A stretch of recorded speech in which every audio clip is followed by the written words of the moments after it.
You might be amused, you might be entertained, or you might just learn something. Stay tuned.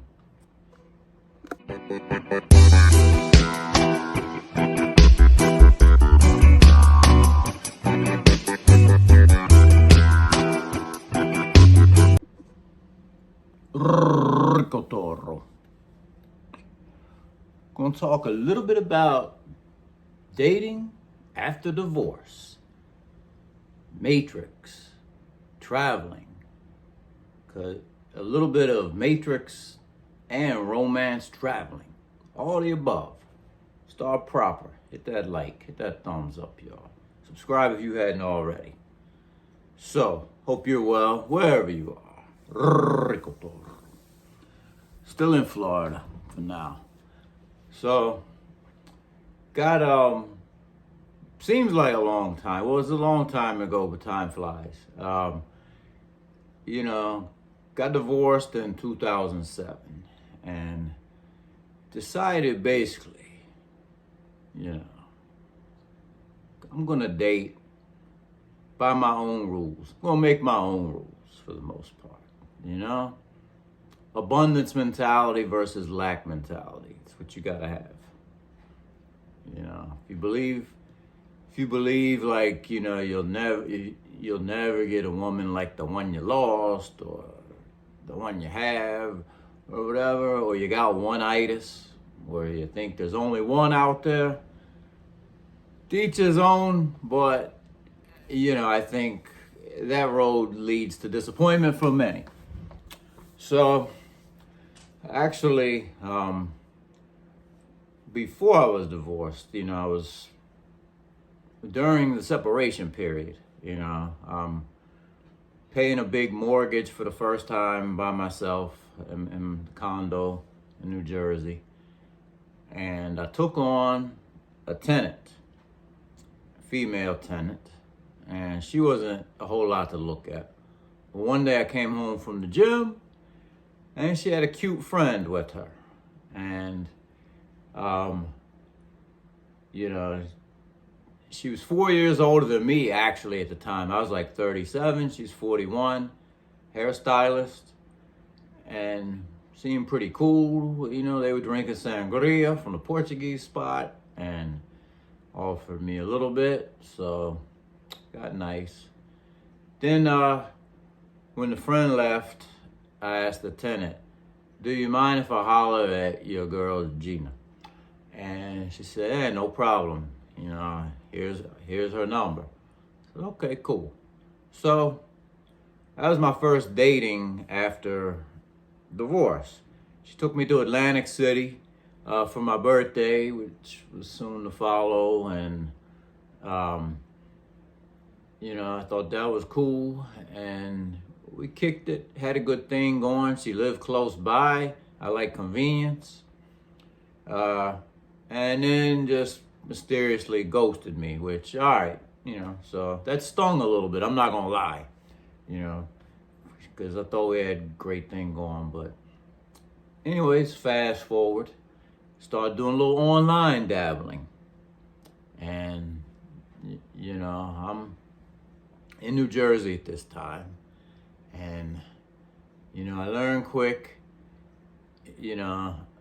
I was living in New Jersey, working in New York. If they live in New York, my goal is to get them back to New Jersey as soon as possible.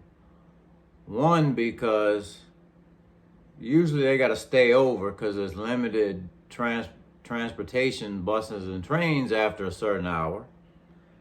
And two, I was living in a pretty nice, 1,700 square foot, 2-level condo in a very nice part of a shitty city, Newark. No offense, my people from the bricks, but hey, it is what it is. It's lo que hay. But that was my goal, get them back to New Jersey, because usually it worked out well for me. So, there was one or two that was a case with. And then then I reconnect with an ex that I never fully got over from like 10 years before that. And she was still living in DC, and had a kid by this time, had a 2-year-old. And I found myself, after a couple conversations, back and forth on the train or bus like 3 weekends of the month, trying to reconnect with her. We started talking about future and all this stuff, blah, blah, blah. And I was going along. I was going through the motions. And, first visit or two, it was on and popping. It was like a lot of boom, boom, boom, boom. And, razzling, dazzling and shaking and baking and earthquaking. And, and then in between trips, we had a long talk once, and she was trying to be a devout, born again Christian. Usually, fellas know that don't work well in our favor. So then it became like, well, next time you come down here, you got to go stay at your dad's or stay in a hotel. Meanwhile, she had it was just her and her son, and she had a 3-level, new townhouse, plenty of space, and just long story short, she made things more difficult, logistically and everything, talking about the future.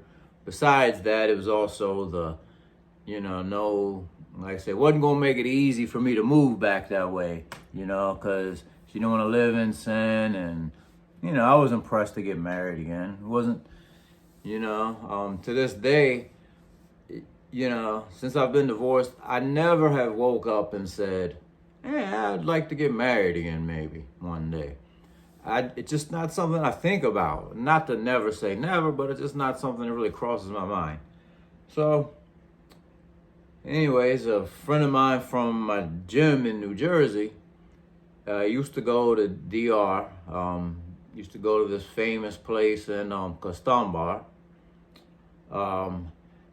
And he used to go there every year, him and his best friend. And, we started talking about it in the gym one day. And then, I'm like, yeah, I've been responsible for a long time, doing all the right things. Maybe I should start traveling.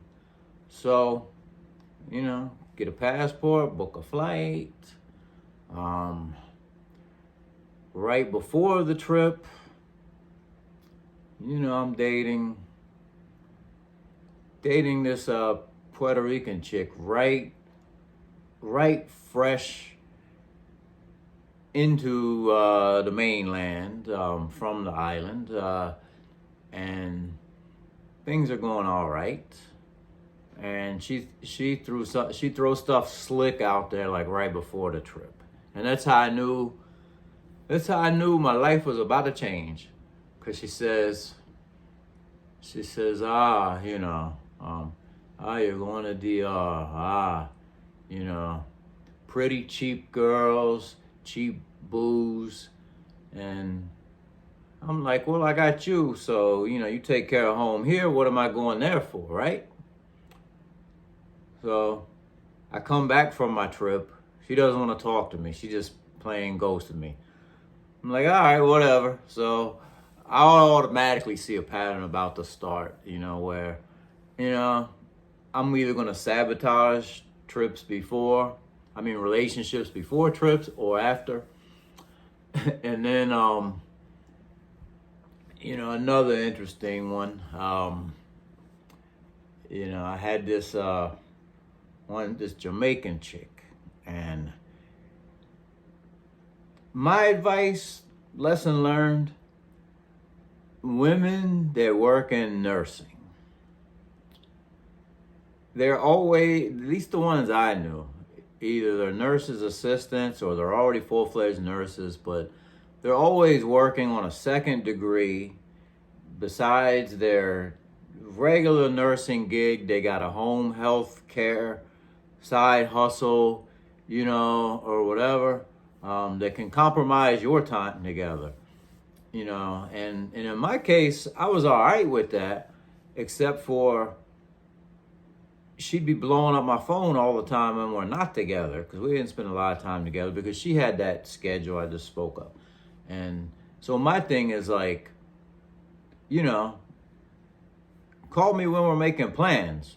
Text me, you know, when you want to do something. But other than that, we don't need to be going back and forth. We don't need to know each other's every move. That's just how I roll. And so we were on and off again. Things were a little strained. And, you know, I remember the final straw was, you know, we kind of trying to iron out some things to be together, like real life, like for real. And she had never had Portuguese food. Well, if you don't know, Portuguese Brazilian food is like a staple of, you know, Newark, New Jersey. You gotta have it, you know, at some point. Just really good. So basically, you know, I meet her after she gets off work one day, and we go to Portuguese place. And I start basically saying, if she's gonna have these expectations of me picking up the phone or, you know, knowing my whereabouts, she's got to step her game up on all this. And then she starts going into like, deja vu, this is not gonna work and all this.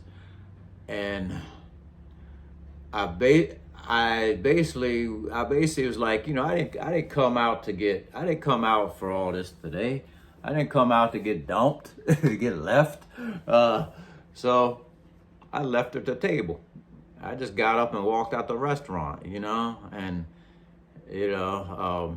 and that was it. You know, not my style normally, but it's like, you know, you can skip the date if you don't plan to do anything to step up your game to make things work, you know. So I was kind of like, I'm not gonna sit here like and eat my meal all sad, you know, and wondering what I can do to turn things around on the ride, you know, while I'm taking her home afterwards. You know, I just like, I didn't come out of here this man. So, you know, then I get another one that's like, this hood Newark chick, like the first one to go to college, the first one to buy a home, first one to really have her stuff together. And this girl, single, no kids, about 35-ish, you know, I'm like 42 around this time, 41, 42. And, you know, we meet up for drinks. And from the very first date, she's asking me, why am I here? I want kids, I want to get married, and those are things that you don't want to talk about, Rico. You know, we want different things. Why am I here? I'm like, you're here because I invited you and you showed up. And then fast forward a week later, and, you know, oh, by the way, dating while single the first time before divorce. So I'll talk about my rules. You know, there used to be that standard 3 on the third date, you know, there's going to be a little boom, boom action, you know. Well, my rule kind of was like, I'm going to try to seduce them on the first date, you know. I'm not going to be overly aggressive. I'm going to be, you know, somewhat smooth about it. You know, that's why I'm Rico, suave to some. But not so much anymore. But so the second time I saw the Newark chick, we I invite her over my house. We go walk around Branchbrook Park a little bit, which anybody in North Jersey, in Newark area knows Branchbrook Park is a nice park, you know. That's close to where I lived. So we go walk around the park. We're on the couch. You know, the weather's breaking outside. And she asked me, why am I here? I want kids, you don't. I'm like, because I invited you and you came over. You know, I mean, I'm not gonna make it easy on her, right? So after a little bit, I'm like, where you staying tonight? It's just like that. She looks at me, she says, I have options? You mean I have options? I'm like, yeah. So I threw her a t-shirt, pair of shorts of mine, of course, are way too big. And, you know, she crashed. I played it cool, like I wasn't trying too hard to get any. And, you know, she got up in the middle of the night to go tinkle. You know, I opened one eye and she came back and she was just on it. She was just on it, and boom, boom, boom, on like popcorn. So every now and then, be a week or so later, same question. Why am I still here? Why am I still? I'm like, because I invite you and you keep coming back. You know? So I was like, I'm not going to make it easier. I'm not going to give her the easy out and say, well, we want separate things. You deserve more. You know, we should go our separate ways. No, because evidently there's something that keeps her coming back. So, what's going to make it easy on her? So then, you know, by this time, I had been to DR like, I don't know, 10 times. And, you know, once I had a trip scheduled with her, and, you know, the Jamaican girl was like, you know, okay, you're going on vacation. You know, wasn't thrilled, but okay. But this one, she was slick. She's like, you know, she just wake up in the middle of the night or something when she stay over. So when's your trip again? You're like, you know, it's the 23rd. Oh, okay. Make sure you take plenty of condoms. You know, I say, what? Why? I said, what are you talking about? Why? I said, as long as you know, you taking care of home, you taking good care of me. I'm not looking for none of that. I got you, right, baby? So, you know, and then I came back from one of my trips, and this is when I had a regular digital camera. And one night, she's staying over after the trip, and I'm upstairs, she lays down in bed, I go to jump in the shower. She's like, let me see the pictures from your trip. And during these times, I would separate my pictures from rated, you know, from inappropriate to the family-friendly pics and stuff. Waterfalls and monuments and buildings and things. And so, you know, I said, the camera, you know, I said, there's, you know, they're all on my camera, and I turned my computer off already downstairs. She's like, no, I just look at them from the camera, you know, while you're in the shower. And I was like, oh, okay. So I run downstairs, I grab the camera, and I'm just slowly walking upstairs. I'm like, delete, delete, delete, save, save, save, delete, delete, save, save, save, delete, delete, delete, save, save, save. And then, you know, it was the longest walk upstairs I've ever made, probably. Because, you know, I had to cover my tracks. So, you know, leave one or two of like some of the homies, you know, chicks in the picture, but none directly with me, just to make it look somewhat normal. Or maybe a random chick by herself, but to make, you know, look normal, but not necessarily showing evidence that she's with me. And so then, you know, after her, one other chick I was dating was, you know, super cool. I was with this one chick like 11 months. And the guy that originally took me to DR was getting married again. And subsequently he got divorced again too. But he, you know, was supposed to be having a bachelor party. And, you know, the chick I was dating, you know, like, we've been together like 11 months. And of 7 days, I'm at her house 2 or 3. She was in my house like 2 or 3. We were together all the time, most nights. But I still traveled. And, you know, she said something like one day about our relationship. And I said, well, I don't really consider us in a relationship. She's like, well, what do you mean? I said, well, should something happen tonight at the bachelor party, which could be pretty wild, I won't feel guilty. I won't feel bad about it. And she says, well, if we're having this conversation in another 6 months, you know, then we're going to have a problem. And that's when I told her this. You could quote me on this. Write this down if you need to. I may not want to lose you, but I am not afraid to lose you. I may not want to lose you, but I am not afraid to lose you. You know, and you know, I just said those words randomly at that time, but they're words that I come to live by. You know, and so then shortly after that, you know, kind of, you know, I actually dropped her. So, you know, fast forward, I moved down from New Jersey to Orlando. And, you know, I was sadly mistaken because, you know, I know there's a lot of Boricuas in Orlando, but they're not the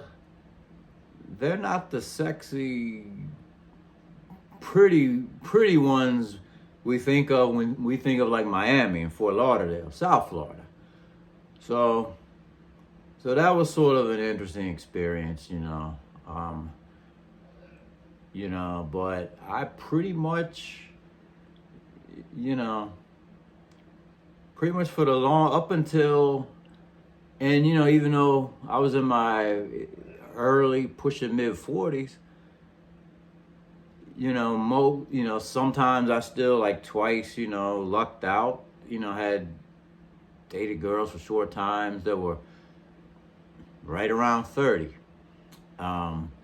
So still doing all right at times. It just, but then one thing also, lesson learned. You know,